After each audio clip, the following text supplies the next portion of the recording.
Y ya estamos en el estudio con nuestro entrevistado de hoy. Es día martes, hacemos las entrevistas de ciencia naturalmente, tradicionalmente los días martes. Estamos hoy con Vicente Medel. Él es doctor en neurociencia de la Pontificia Universidad Católica de Chile, es investigador postdoctoral de la Universidad de Chile en el Centro de Neurociencias Biomédicas, el BNI, y también investigador del Brain and Mind Center de la Universidad de Sydney. Y primero, antes que todo esto que yo les conté, Vicente estudió filosofía, lo que me da pie perfecto antes de entrar en el tema que nos convoca a partir por ahí, inevitablemente. Vicente, ¿cómo estás? Buenas tardes. Hola, buenas tardes. Muchas gracias por la invitación. ¿Cómo fue tu camino? ¿Cómo pasaste de la filosofía a la neurociencia y por qué? Bueno, yo cuando estudié filosofía, la carrera de filosofía en Chile es muy amplia. Uno puede estudiar desde cosas muy clásicas como filosofía antigua hasta cosas más generales y más contemporáneas como la filosofía de la mente. Yo me fui más bien por esta última. Estudié filosofía de la mente y filosofía de las ciencias cognitivas. Hice mi tesis de pregrado en lo que es la conciencia, el estudio sobre cómo percibimos las cosas, la fenomenología se llama eso. Sin embargo, las respuestas que fui encontrando ahí, si bien eran muy profundas y muy interesantes, no me dieron satisfacción completa y fui a buscar las cosas más experimentales y más biológicas, y desde ahí me acerqué a la biología. Y si tuvieras que aterrizar en una pregunta, ¿cuál era la pregunta que más te movilizaba? La pregunta que más me moviliza tiene que ver ¿Todavía? Que todavía me moviliza, sí, es cómo desde la interacción de nuestra agencia con el mundo emerge lo que nosotros entendemos como la experiencia que tenemos, la conciencia y la cognición. Y eso yo lo estoy buscando desde el estudio de la conducta y la cognición hasta el entender cómo el cerebro va moldándose a las interacciones con el ambiente constantemente. Es interesante porque cada investigación requiere necesariamente de un punto de partida, por obvio que sea lo que estoy diciendo, pero lo que voy es que cuando tú hablas de desde la conducta, parece un punto de partida poco tradicional para la neurociencia, cuando uno piensa que cuando se estudian como la fisiología del cerebro y qué hace que el cerebro, qué sé yo, genere tal o cual interacción y luego cómo se manifiesta en el cuerpo, ¿no? Sí, claro, o sea... O en el cuerpo, digamos, en el organismo, me refiero. Sí, no, de todas maneras, eso es un tema que está muy en boga ahora, porque tenemos que saber que en la neurociencia no existe una carrera que directamente nos lleve hacia allá. Entonces vienen gente de distintos orígenes, gente desde la bioquímica, desde la física, desde la medicina, cada uno con sus preguntas particulares. Y eso es algo que ha sido posibilitado, perdón, por el avance tecnológico también, ¿no? A medida que se van incorporando más variables y más posibilidades de observación o diagnóstico. Exacto, o sea, inicialmente la neurociencia era algo de fisiólogos que estudiaban en el laboratorio con microscopios.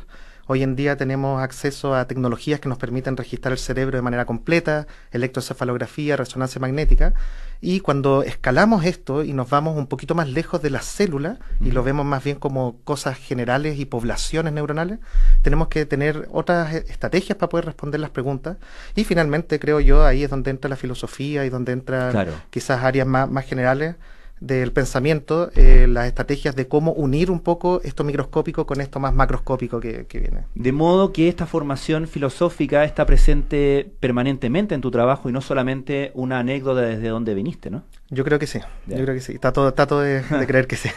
Bueno, y lo que nos convoca es justamente un trabajo que ha sido publicado recientemente por la Academia Nacional de Ciencias de Estados Unidos, un trabajo que dirige la doctora Jimena Sierralta en el BNI, en el Instituto de Neurociencia Biomédica de la Universidad de Chile, y que tiene que ver con la actividad y con la, ¿cómo decirlo? Como no solamente o sea, no es solamente la producción de energía en el cerebro, sino que también es como la distribución de energía en el cerebro, ¿no? Exacto. Cuéntanos un poco de qué se trata este trabajo. Bueno, volviendo un poco a lo que decía inicialmente, nosotros nos preguntamos sobre el funcionamiento del cerebro desde una perspectiva multiescala. ¿Ya? Eso es súper importante. Y esto contempla dos aristas importantes. Por una parte, están los altos requerimientos energéticos que tienen su forma en el metabolismo local, de lo que se necesita, de lo que necesitan las neuronas en el cerebro. El cerebro ocupa muchísima energía. Es el órgano que más ocupa energía en todo el cuerpo. A pesar de que pesa solamente un 2% del peso total del cuerpo, ocupa más del 20% de la energía total. Ocupa alrededor de 500 calorías al día en solo estar funcionando en nuestras actividades cotidianas. Y esas son cosas locales, ¿cierto? Que la energía es distribuida a través de los vasos sanguíneos que reparten los metabolitos que son requeridos para poder tener esta energía en la actividad de las neuronas. Pero por otra parte, tenemos la distribución espacial de esta energía. ¿A qué me refiero con distribución espacial? Es, por ejemplo, cuando uno entra a una resonancia magnética y uno ve que el cerebro, bueno, tiene todas estas áreas, desde las áreas occipitales, frontales, que se van activando de distintas formas en una especie como de cartografía cortical o cartografía cerebral. Claro, por ejemplo, cuando se, comillas, traducen a lenguaje general la lectura de una resonancia magnética funcional, lo que estamos viendo es el movimiento de oxígeno a ciertas áreas del cerebro, ¿correcto? Eso es lo que está midiendo, particularmente la resonancia magnético funcional, gracias. Pero no es tan simple como leer, se prendió esta zona al cerebro, por lo tanto es igual a esta otra, ¿no? La interpretación es mucho más complicada, ¿no? No, claro, o sea, existen gradientes cerebrales, así como gradientes en el espacio, que puede estudiar un geógrafo, también existen gradientes cerebrales en el cerebro, y estos gradientes también están organizados de una forma de red.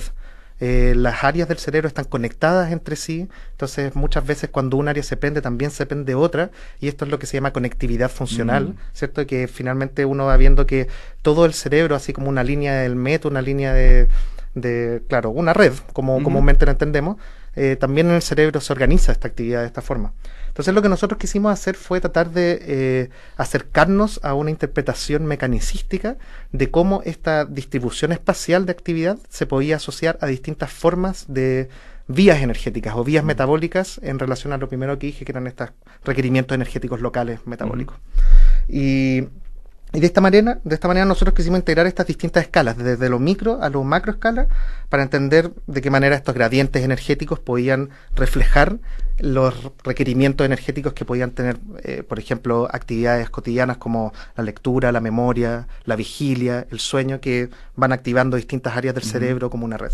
Y que requieren finalmente funciones más o menos sofisticadas, ¿no? Elaboradas, como que cosas que atribuimos como a algo más reflejo y cosas que atribuimos a algo más elaborado, más sofisticado y finalmente más propio de lo humano, ¿no? Exacto.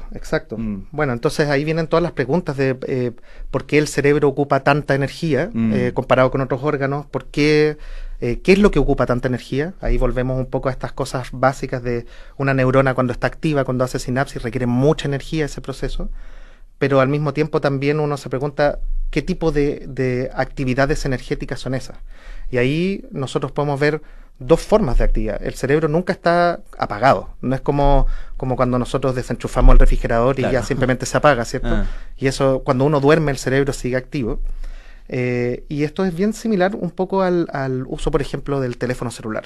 El teléfono celular siempre está prendido y mantiene un consumo energético relativamente estable, pero cuando nosotros usamos el celular y, qué sé yo, vemos Facebook 10 minutos, nos observamos que baja la batería del celular mucho más rápido que cuando está en reposo. En el caso del cerebro es lo mismo. En el caso del cerebro existe un consumo metabólico basal que tiene que ver con una vía metabólica que es más bien dependiente de la glucosa de manera directa, pero existe una vía alternativa que, por así decirlo, va reservando energía para que cuando la neurona requiera esa energía de manera muy rápida, le entrega la energía de manera eficiente. Y el trabajo de ustedes tiene que ver con esa vía alternativa, ¿correcto? Exacto. Nosotros creemos que históricamente siempre se ha estudiado la vía energética de la glucosa, como si que toda la energía que nosotros ocupáramos fuese una energía basal, pero la verdad es que esta vía alternativa, esta vía de actividad, parece ser la necesaria para todas las cosas cognitivas que son fundamentales para nuestra vida cotidiana y para nuestra interacción con el ambiente. ¿Y qué tan difícil o desafiante es justamente medir la actividad en esa vía alternativa? Bueno, la verdad es que es muy desafiante. Nosotros actualmente esta es la primera evidencia que nosotros mostramos en humanos de que esta vía energética es necesaria y es importante para la cognición y para estas actividades cotidianas. La mayoría de estos estudios se han hecho de manera invasiva en roedores, en moscas. Bueno, Jimena Serralta, la investigadora principal de este proyecto del BNI, ella es experta en estudios en moscas y ella ha estudiado mucho esta vía metabólica en moscas, mientras que yo venía del área más de humanos y ahí es donde de hecho surge este proyecto multidisciplinario. Y lo que nosotros hicimos fue agarrar marcadores de esta vía metabólica a través del uso de datos abiertos. Eso es algo que fue bien notable dentro de este proyecto. Nuestro proyecto no tuvo que levantar datos, sino que nosotros usamos datos abiertos que cualquier persona del mundo puede llegar, descargar de una página de internet y analizarlo. ¿Y de dónde venían esos datos? Esos datos vienen del Allen Brain Institute de Estados Unidos, que tiene un proyecto muy importante de básicamente tomó cerebros de donantes, 7 donantes de cerebro, y los cortó en pedacitos muy pequeños y estudió la expresión de genes en cada una de esas partes del cerebro, de cada uno de esos volúmenes. Y desde ahí, con esa información, nosotros pudimos recrear un cerebro completo y poder ver la expresión de los genes que a nosotros nos interesaban, que eran estos genes metabólicos, para poder rastrear estas vías. Recrearlo en función de los requerimientos energéticos de esos genes en particular, ¿correcto? Exacto, o sea, para eso tenían que tener caracterizados los genes anteriormente, ¿correcto? Exacto, sí. Y esos genes ya están previamente caracterizados por muchos estudios. ¿Y esta recreación finalmente se hace en un ambiente computacional? ¿Se hace una simulación? Sí, bueno, o sea, ahí es donde ahí entran en juego todas las herramientas computacionales que usamos actualmente en neurociencia. La neurociencia no está ajena a la realidad mundial de que crecieron mucho los datos y se necesitan las herramientas correctas para poder analizar eso. Sin duda. Como el data science, ¿cierto? Desde la neurociencia. Y claro, efectivamente nosotros agarramos esa información, recreamos un cerebro completo y teniendo ese cerebro completo pudimos estudiar entonces estos gradientes espaciales del cerebro y compararlos con otros mapas. Esto significa que describiendo de mejor manera, gracias a trabajos como el de ustedes, se puede también eventualmente en un escenario diagnóstico ver justamente si es que un cerebro está funcionando de una manera irregular, de una mala manera para ciertas enfermedades, eventualmente digo. Bueno, eso es un poco lo que nosotros queremos llegar, y de hecho parte del proyecto que yo quiero que voy a empezar a ejecutar el próximo año va en la línea de medir esto en personas.